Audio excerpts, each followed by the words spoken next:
Welcome to our CTS Green Team meeting here for the end of the month of March. One of the things that we like to do together as a Green Seminary is to bring in speakers and to talk about ways that we can be more ecologically conscious in our community.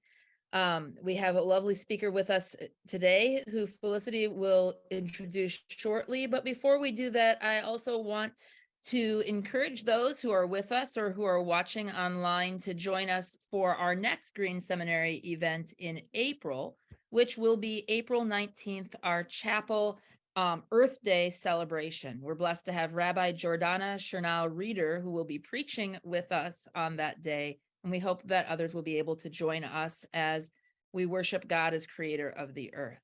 Dr. Kelcourse, if you could introduce our speaker for us. Okay, so our speaker today is Miranda Frosto. Did I say that right, Miranda? Frosto, yes, and working for Earth Charter Indiana. So she's going to tell us what Earth Charter does. And she is new to the staff. She graduated from IUPUI with a degree in sustainable planning, is it? I'm halfway on my management and policies, sustainable management and policy. And she's lived in 3 countries, Mexico City, Toronto, and what would be the other one, Miranda? Here. Right here. Okay. Central Right. Indiana. And she began her climate advocacy work in high school. So clearly you've been working on this for a while. You've also been a McKinney Climate Fellow. I don't even know what that is, but it sounds really great. And you've interned with the IUPUI Office of Sustainability for all 4 years of undergrad. So clearly a very committed young person to carry the work of sustainability forward for your generation. And I think that's probably enough to introduce you, and over to you, Miranda. Yeah, thank you so much for the introduction, and thank you so much for having me as well. I was really excited when this opportunity came about. I'll go ahead and share my screen. I don't have too much of a presentation because I know Q&A is also a big part of these meetings that you all have. So let me.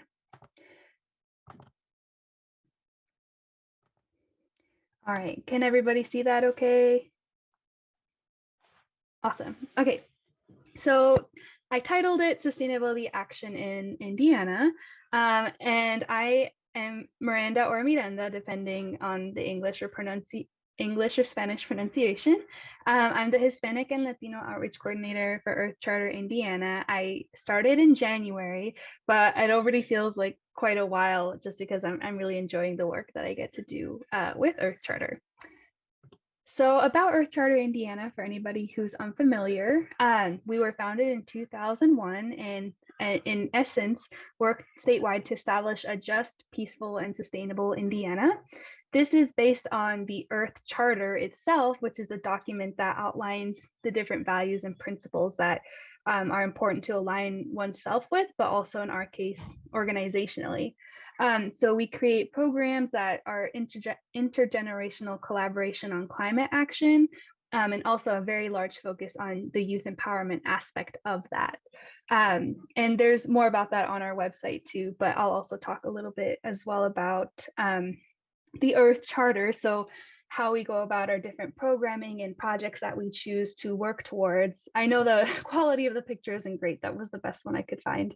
But essentially, the Earth Charter stipulates respecting and caring for the community of life, ecological integrity, social and economic justice, and then democracy, nonviolence, and peace. So that's the values and principles that we work towards and use in our different initiatives and projects.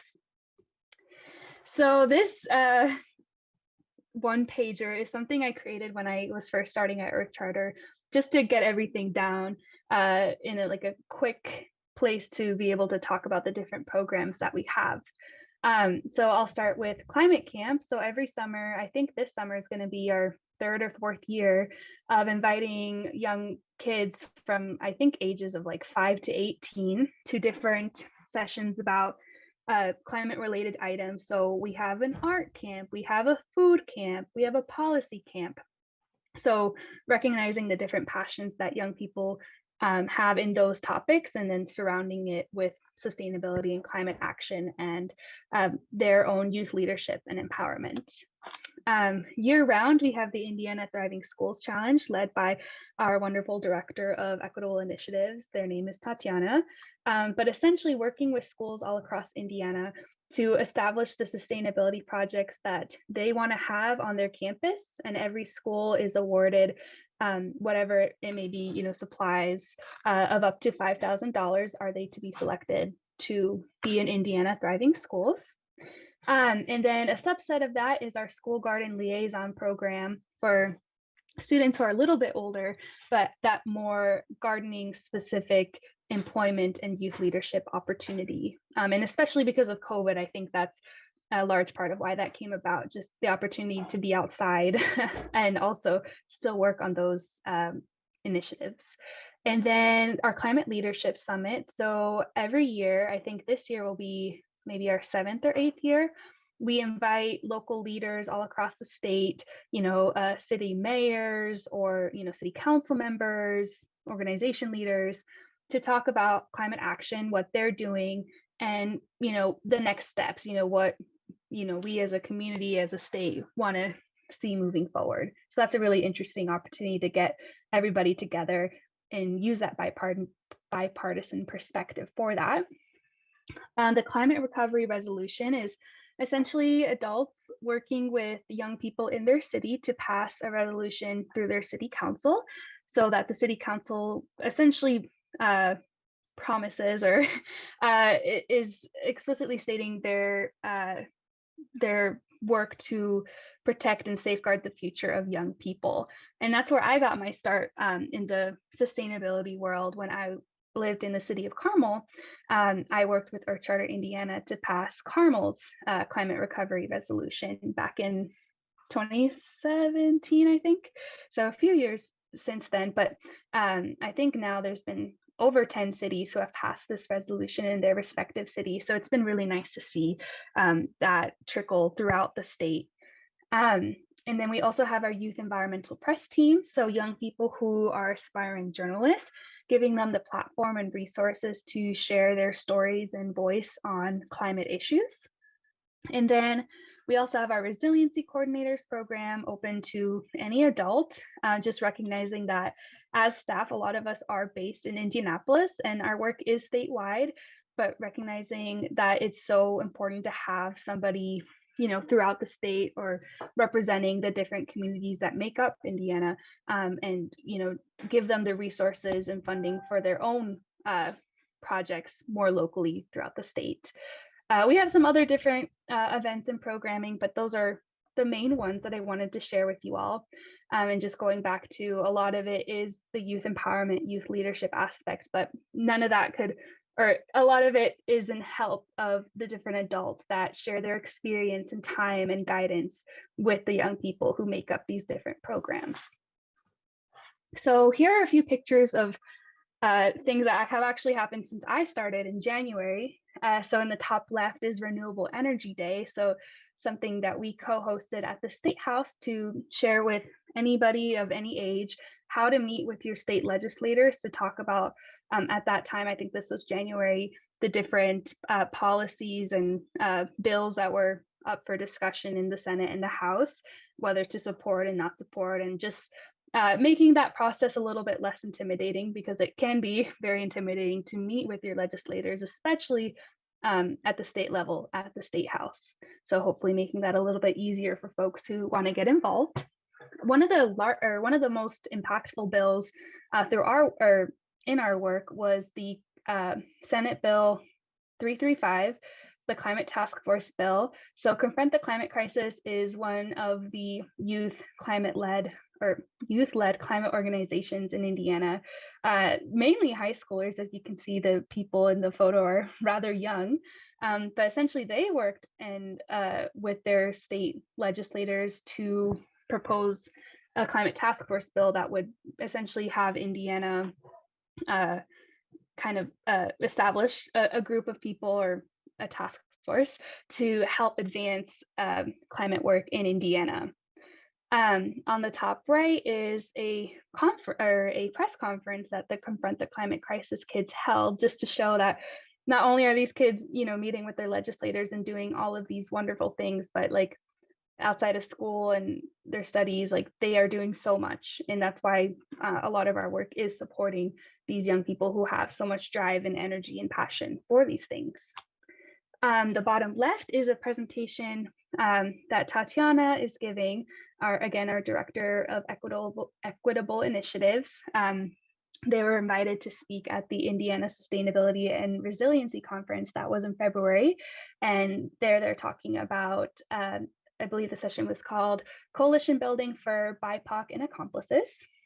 And then in the middle here, Be a Climate Superstar, just going back to one of those main pillars of our work being advocacy, supporting those who are, taking those steps to meet with their legislators or share their opinion about the different bills that are in session.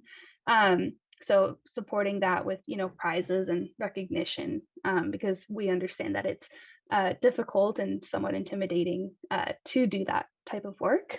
And then in the bottom right was a resilience retreat that was hosted by Danny, one of our resilience coordinators, and Colleen, one of our staff members, recognizing that, a lot of times in this work, we're so passionate about it.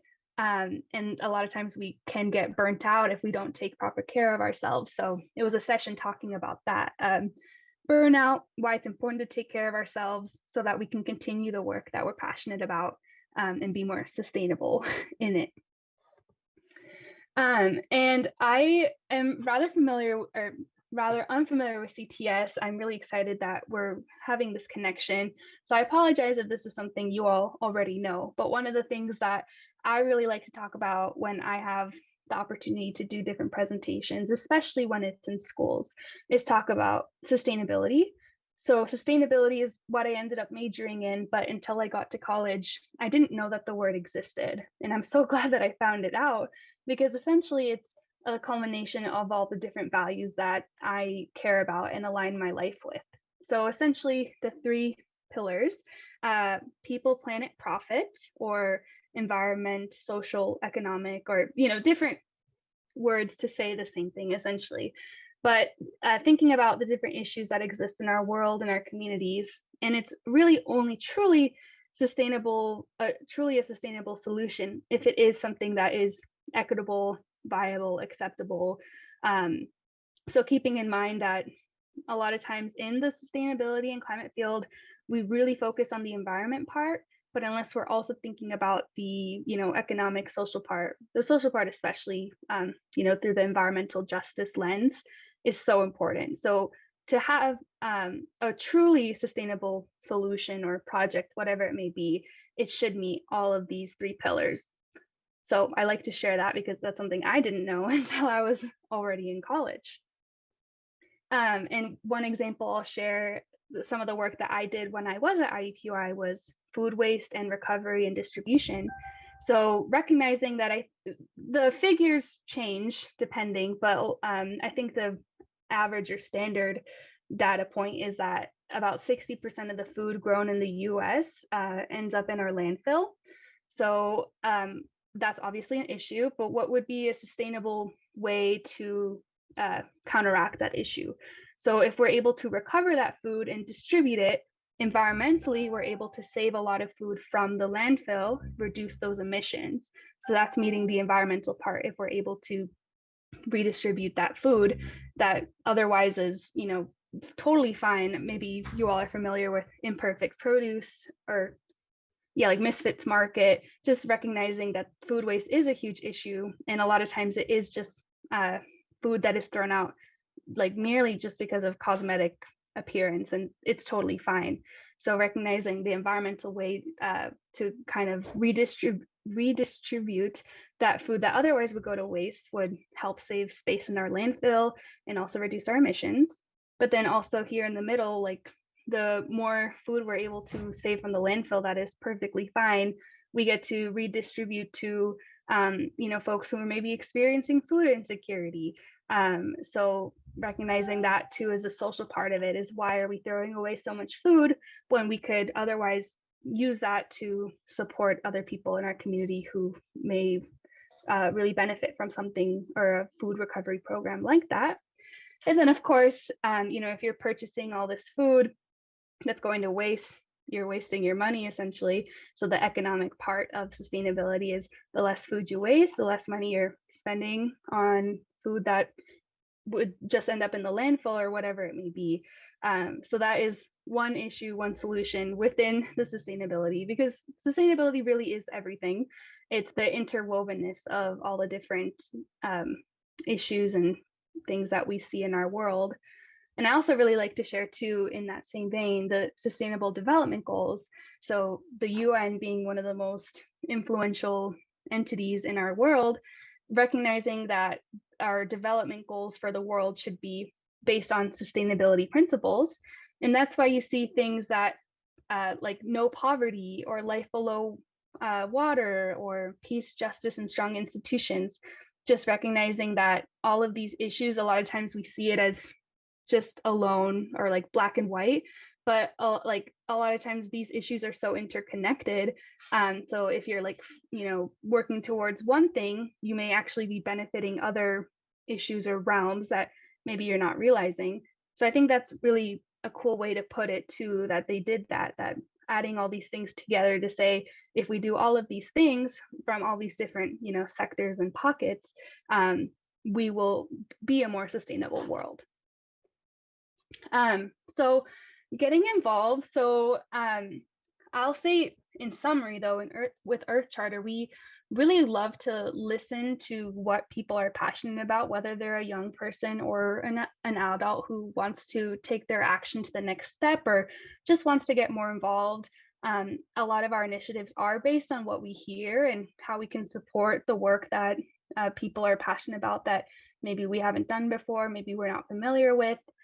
For example, one of the schools that we're working with in Columbus wants to have a school climate task force.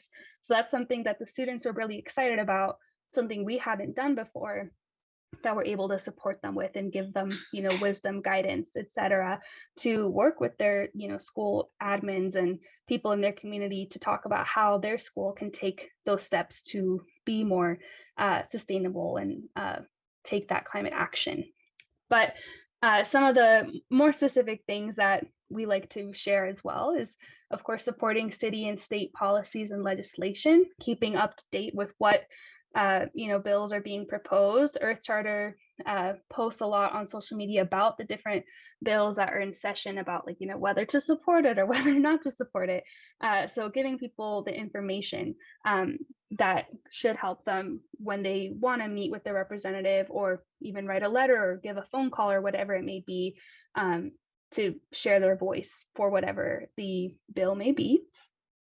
Coalition building, essentially seeking out, the people in your network. It sounds like in your Green Seminary, you're already doing this, but I'm sure you can see too how important it is or how impactful it can be to have other people, on your side doing this work with, instead of you being alone. So seeking out, your local neighbors or people in your network that you guys can support each other in advancing the different work that you want to accomplish.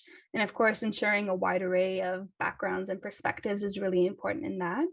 And then also too, knowing your community and your base. Like I mentioned, we as Earth Charter may be doing different initiatives, but your community best, your network best. And that's why it's so important for us to listen to what people want to do, because your community better than anybody, or better than us, as far as how you want to go about your climate work.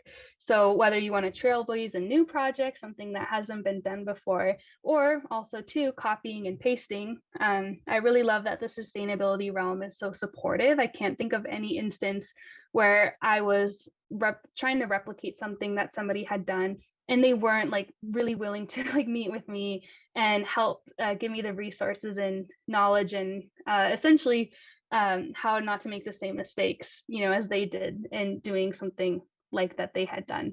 So just knowing too that you don't have to make a whole new project. There's so many different pieces of work that are being done across the state that maybe you just want to replicate in your city or neighborhood or whatever it may be. And of course, basing your work on your interests and your specialties, I think that's really important too, like playing to your strengths and your skills. And I think that also helps reduce burnout so that you keep feeling rejuvenated in the work that you do. So that was a brief summary of Earth Charter, the work that we do. And I believe now is time for questions, but just want to say again, thank you so much for having me. If you're interested in getting more involved with Earth Charter Indiana or just learning more about the work that we do, I listed my email there. It's just miranda@earthcharterindiana.org. So hopefully easy to remember. And then most of our social media handles are the same. It's just Earth Charter Indiana for Facebook, Instagram, and TikTok. But with that, I'll stop sharing my screen. And yeah. Thank you so much, Miranda. I guess there's lots of questions we could ask, but the first one that comes to me is the most practical one that you led into at the beginning of your at the end of your presentation. And that is, what might be some ways you could imagine CTS as a seminary community partnering with Earth Charter? That's a really good question. I think, well, your closeness to students and young people, again, a lot of our work is youth empowerment. So like you all being so experienced and having, different resources, being able to support those students in, maybe a school climate task force or, proposing something at the city level or, doing a sustainable initiative on your campus. But also too, advocacy work. If I know every organization is different, but we have Renewable Energy Day every year. We have our Climate Leadership Summit. If that's something you all want to join, and partner with us on, and kind of get that inside look as to like what our mayors and city councils all across the state are doing.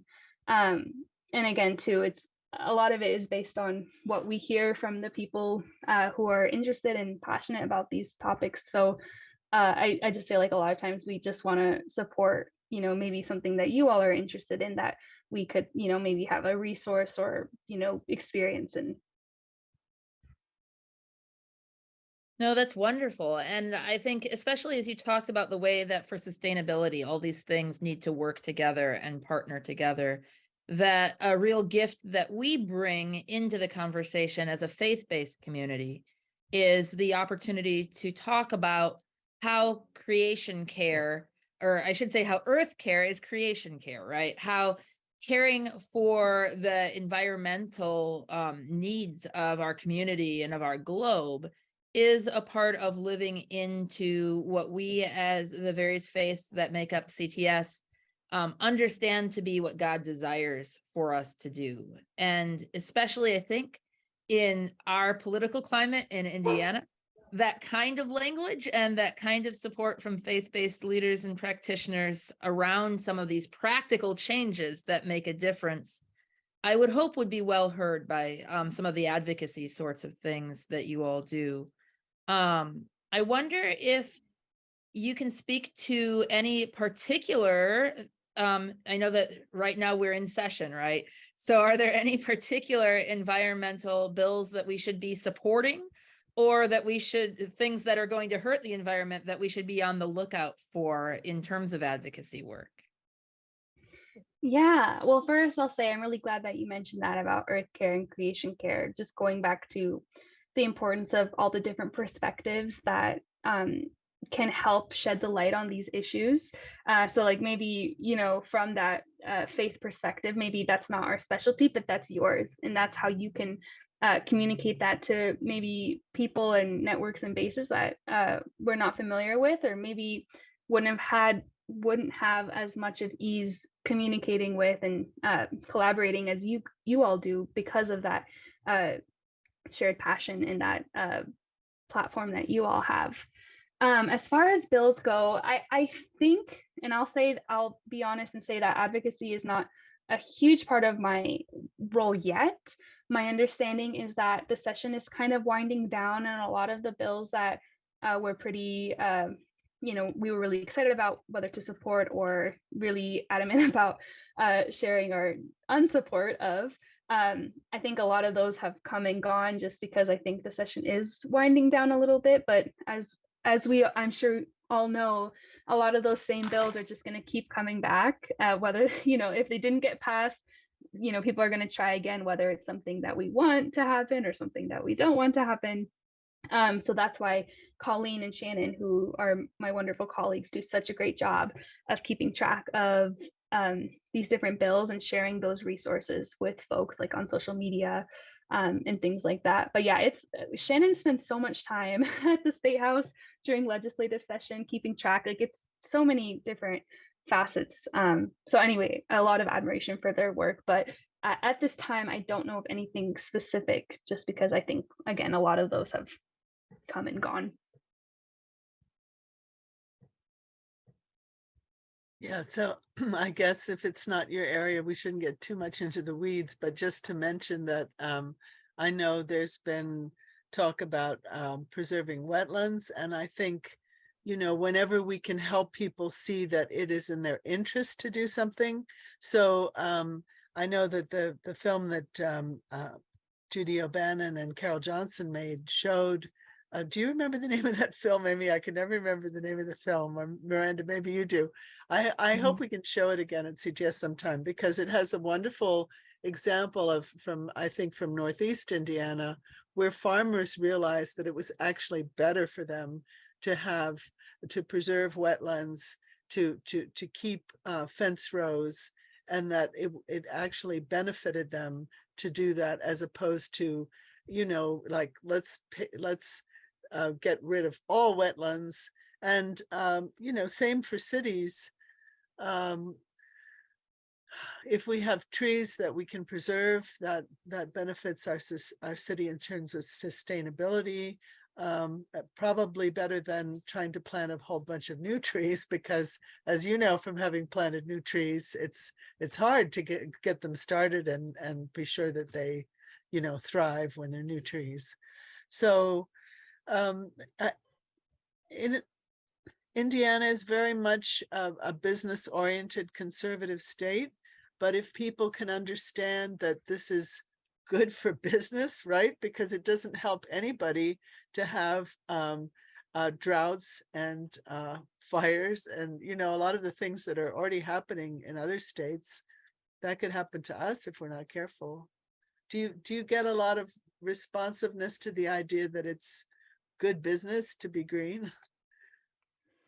Yeah, I think that's, I love that you said that. I think that's one of the things that, like, going back to the whole thing that a lot of times, like, historically and even sometimes currently, like, we just advocate for things from that environmental lens. But if you're able to, use all three lenses of equity, environment, economy, like, there's, like, who could you miss, with those, all of those in one solution or policy for sure. So I think that's why it's so important. Something that I've seen in the realm is, like, knowing your audience, knowing who you're talking to, and talking about, like, for example, the great investment that it is to have solar or wind or renewable energy, that just speaking to those interests of economy. So like electric vehicles or solar energy, or like you were saying earlier too, tree plantings. Who knew that having a tree in your yard could help save your energy bill, and that you wouldn't have to pay as much when it's the summer or even the winter. So a lot of great arguments there as far as how a lot of these things that we advocate for are also economically, like, conscious or great investments overall. Because you've done so much work with young people, and I have a teenager who is constantly teaching me. Felicity has two young adults in her home as well. I don't know if yours are the same as mine, but mine is both eager to care for the environment and also growing in her cynicism at a young age of what's the point, because it's all going to collapse before I'm even fully into adulthood. And I wonder if you could speak to how you sort of encourage hope and enthusiasm in the young people that you work with. Yeah, no, I think that's a great point. I'll start by saying, even in just the few short years, it feels like that I've been in the sustainability realm working on the climate resolution that I did in Carmel in 2017 to where I am today, 6 or 7 years ago. The idea of having a city resolution, and like we've talked about, like maybe perhaps more like conservative cities was like completely groundbreaking, and like one of those things where like we thought like maybe it's not going to happen, maybe it's not going to work, just because the hesitance and um, yeah, the hesitance to talk about and take action on climate issues. But then Carmel passed it, and Indianapolis, and now all these other cities have passed the resolutions, and just like knowing that now those like same kids now in high school, or the same, or the new generation, I should say, of those same high schoolers, are working on state policies now. So I take a lot of, or I get a lot of hope from that, knowing that even in just like 6, 7 years, like something at the city level that was completely like unconscionable is now something that actually made some headway at the state level, is just amazing, in Indiana, especially. And I think too, a big thing about keeping the optimism and the cynicism, I like to think about it as literally like the like half full, half empty, because I think the half empty, the cynicism is people knowing what the reality is, like reading up on the IPCC reports, or just having that data and knowledge that informs like why they want to do that work, and like what the real impacts and consequences are of not. But also the hope is like seeing all the great work that's happening, all the different pockets across, the state, the city, and like I mentioned earlier, like the progress that has been made in even such a short few years. So it's about keeping that balance, I think. Like even me, like maybe some days I have more cynicism than others, but I have a lot of days that I'm more hopeful than cynic. So it's just about keeping that balance of um yeah, knowing what could happen, what's happening currently, but also seeing all of the great work that's being done, by young people, by intergenerational work across the state, across the country. So that, I think that's where I get my replenishment of hope, for sure. So Dairik, I know you're not on screen, but do you want to unmute and just ask any questions?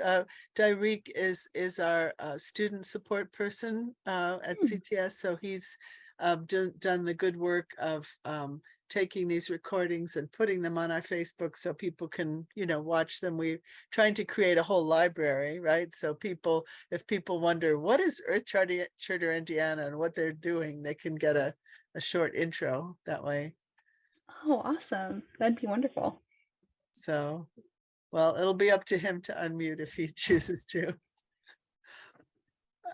I had another question that escaped my mind, so back to you, Amy.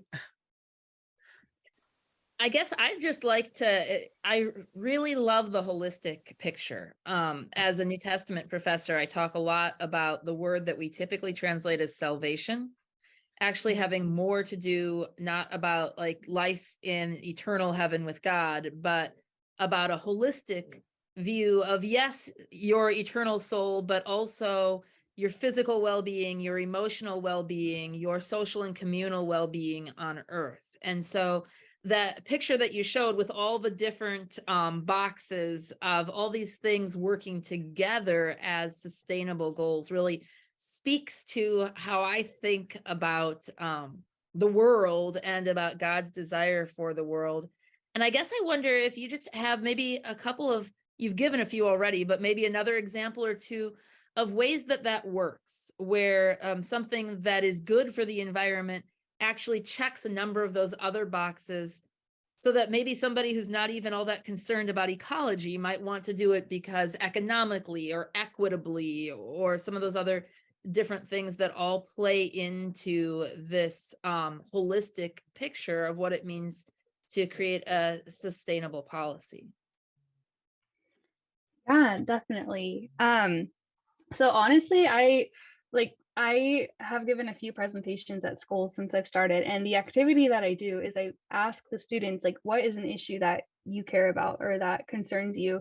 And then we go through and talk about how it, has an impact environmentally, socially, economically. So honestly, any issue we can think of or, have on our mind can be translated to sustainability in some way, or if not like completely. So another example, maybe, let me think.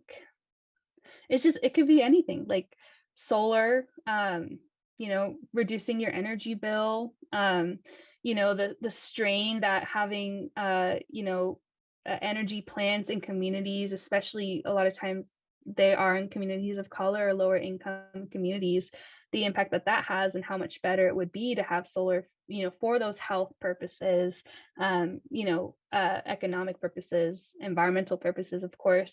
So I love that you said that because it really is anything. Like even if their issue is not, immediately or at top of mind environmentally, um, it all works together, like you said. Thank you. Do you remember your question, Felicity?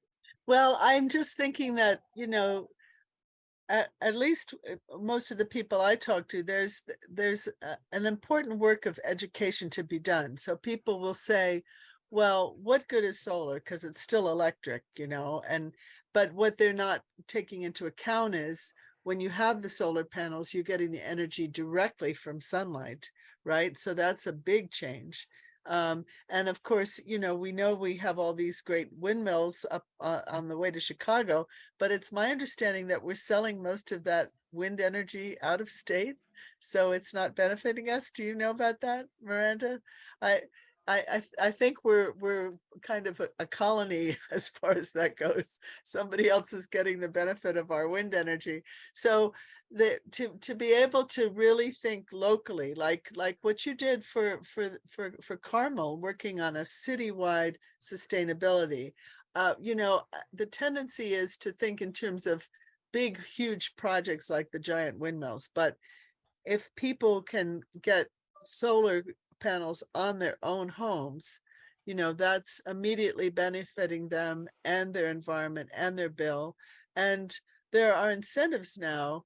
The difficulty is, moving from where we are to where we want to be because it costs money. But the church that I go to, UUI, not only got solar panels to totally cover all the energy needs for their church campus, but they've also been going to other churches to say, do you want to reduce your bills? Right? People don't have to be green to want to reduce their costs. So helping them figure out, what it actually is doable to rent to own solar panels, right? You don't have to put all the money up front. And once you've got them, then your energy bill goes down. Now, for the legislative part, we do have to work on the net metering thing, which is my understanding the legislator has taken it away. Net metering is when you have a solar panel and you give your energy back to the grid when you don't need it. Sharing, right? Why would we not want to share what we don't need? So, but those are just examples of education. People will say, solar, it's still electric. How's it going to help us? They don't necessarily get it right away.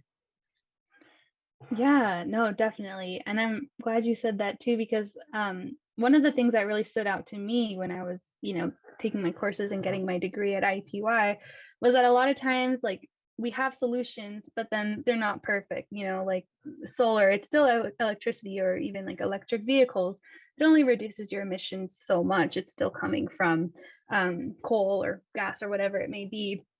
But that's the thing, like a lot of times, like it's not just going to be one solution that's going to solve everything. It's like all these different solutions like working together, and also too recognizing that technology and general like sentiment about these things are getting better and better as time goes on. So who's to say that we're investing in this now, but things could change later on and be even better later on. So I like the idea of recognizing and remembering that there isn't going to be a golden ticket anything when these issues are so grand.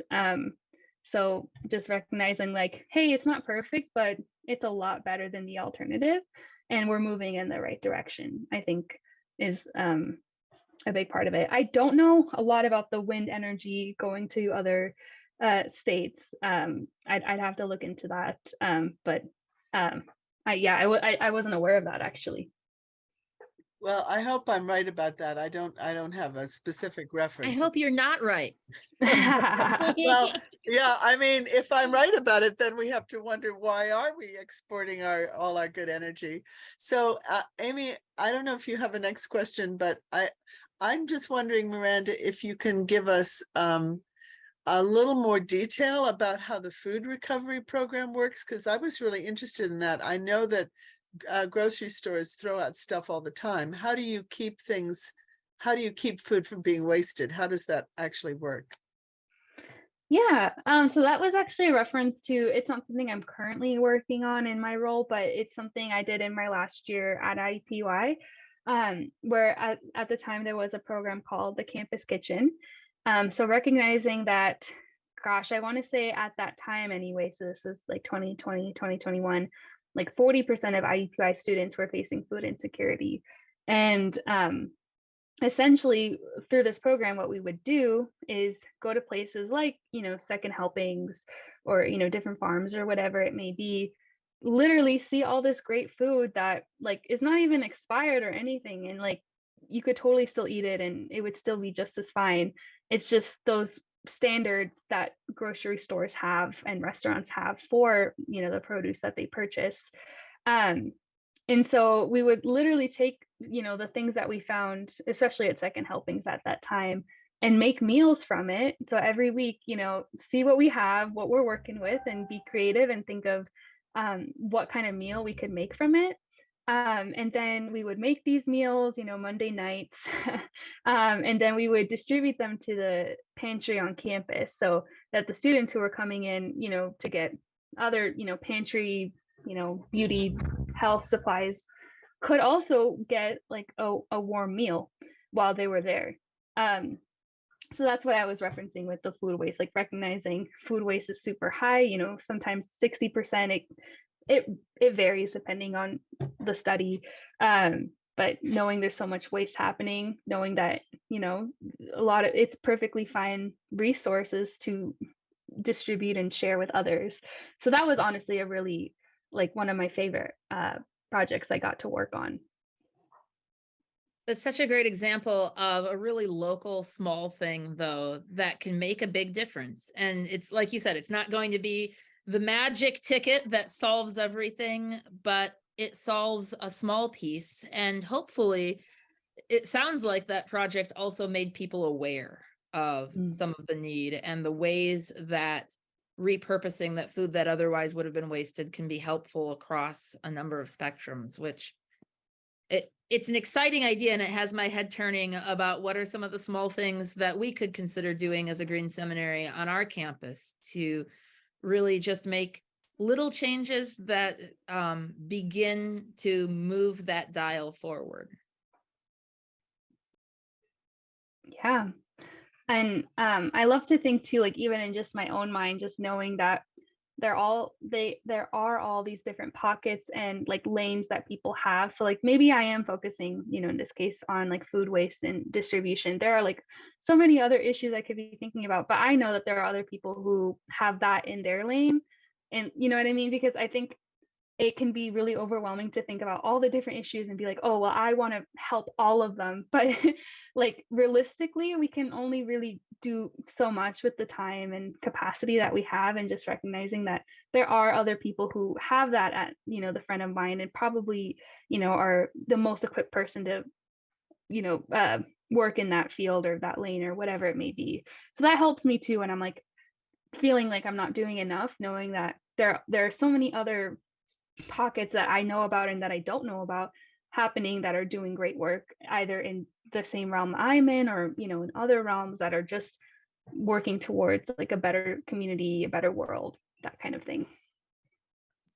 that's really helpful. Thinking about my other question about sustaining hope, right? Is not over asking of ourselves to the point where we get burnt out. But if we can find that one lane, that one thing that we can do as a starting point and then build from there, giving ourselves permission to feel good about those projects and about that participation without being overwhelmed by all the other things that we aren't able to do right now because of capacity or because of whatever the various obstacles are in the road. So I want to thank you for giving that encouragement. I know at the end of my class, my Introduction to New Testament class, when we study ecological readings, I have students do a survey that the seminary put together several years ago now about what their ecological footprint is. And it usually ends in despair because we all look at the survey and say, oh man, there's so much more that I could be doing. And so what I'm hearing from you is to not let that feeling of there's so much I'm not doing stop us from doing one new thing that could make a difference. Oh yeah, absolutely. One of the things like I think I learned from lesson, like, when I was kind of newer in my sustainability career was like, trying to be perfect and expecting others to also be perfect. Like, oh my God, like why don't you recycle that? Why don't you turn off the lights or whatever it is? But it's so much better to have like 100 imperfect sustainability, people than like one perfect one, because that's what's going to make a difference. And also too, recognizing that our individual action like may not seem like it's making a big difference, but I like to think about it as like purchasing power, like the people who are really, emitting the fossil fuels and contributing to climate change, they're responding to like those small actions that we do make, and making better products or bettering their process or whatever it may be. So again, it's all interconnected. We may not always see it, but we can already see that with all these different companies that are trying to reduce their emissions or um, carbon offsetting or whatever it may be. But that's only because of people doing those small steps in their daily life, and just being more conscientious of how they may have an impact, for sure. Right. So the whole idea that nobody can do everything, everybody can do something. And if we all do the something we can do. So our speaker last month was Daniel Scott Pointer, who came up with this book, Carbon Neutral Indiana. And he was, he was in the tech world as an entrepreneur. And then he got this idea, I could start a company that's based on helping people clean up their own carbon footprint. And so I've signed on to his program because it makes perfect sense to me. If you, in my neighborhood, we're lucky to have recycling pickup, but it's the same kind of thing. Every household is putting carbon trash out into the environment. If there's a designated offset that you can contribute to, that's taking care of your carbon trash. So that's his whole idea. And then I mentioned to you that we're trying to do some teaching here. We do it in our required classes that students have to take. This summer, this is one of the books I'm using in my summer class, Active Hope, which is about eco-theology, eco-psychology. So theologically, as Amy said, we owe the creator to care for creation, right? We did not make this world. This is not our world. This world belongs to everybody and every creature, right? So we owe it to be responsible in that way.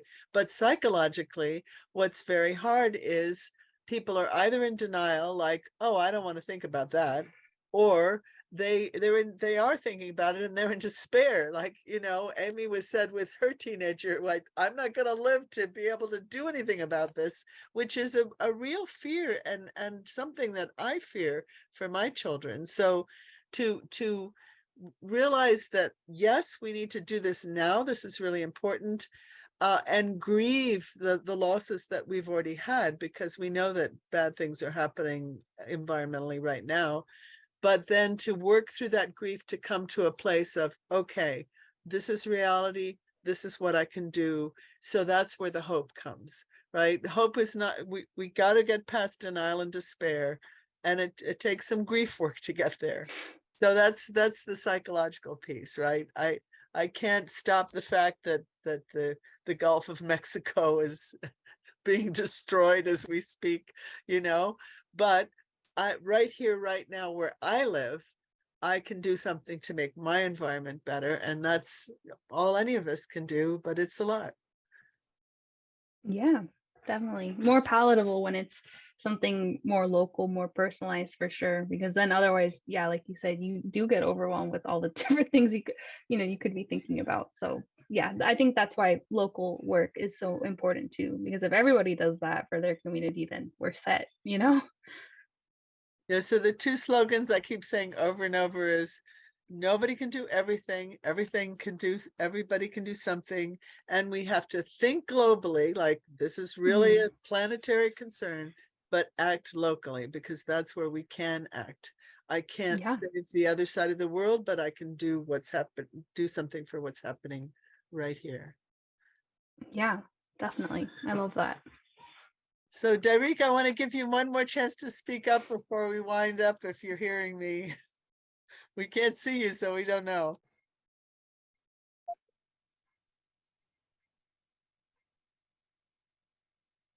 Well, Derek is going to do his part by getting this recording posted. Well, thank you so much for being with us today, Miranda, and sharing your wisdom and for the work that you're doing for our communities as well. I'm really grateful to know that this kind of work is being done, and particularly with young people, to create that next generation of leaders.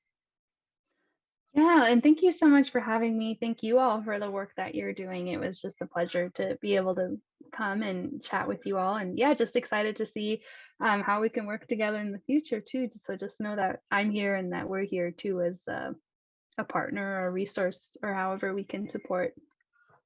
And likewise, if you have projects that you think that you need extra voices or people around, we can't promise that we can make it, but we certainly would love to hear about those and to advertise them to the Green Seminary community as we're able. Yes, Yeah. please do keep us informed. And it's really heartwarming to see a person of your age who is all in for sustainability. I mean, it's really great. So keep up the good work, and thank you so much for everything you do. And we're happy to partner with Earth Chatter Indiana in any way we can.